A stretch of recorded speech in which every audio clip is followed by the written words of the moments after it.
olsa yalnız saysa, benim sevdalıyım havalı könlüme.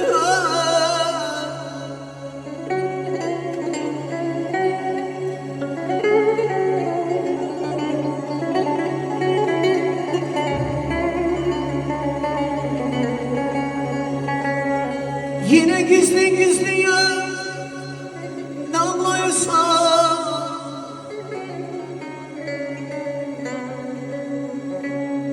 yine ya gizli gizli ya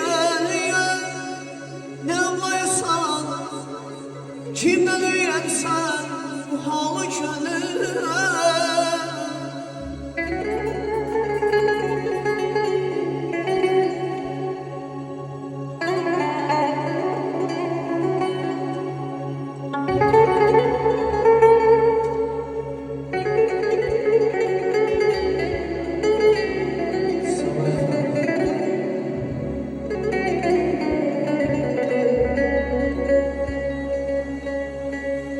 Hansı həsrətdən ya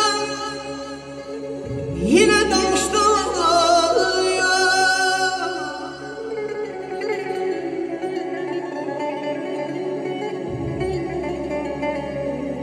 yine ya hansı ya həsrətdən ya yine danışdı ya.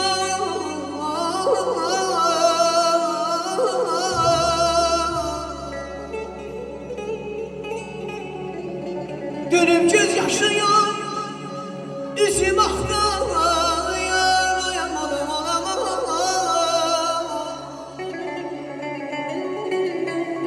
Hicrana rast geldi, dönüp baktım, sinemde gözlerim dağlı könlüme.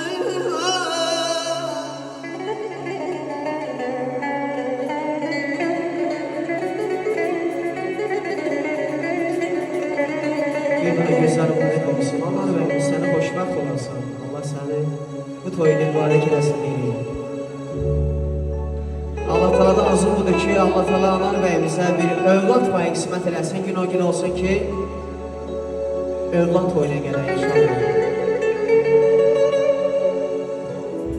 Çöldüm o binada,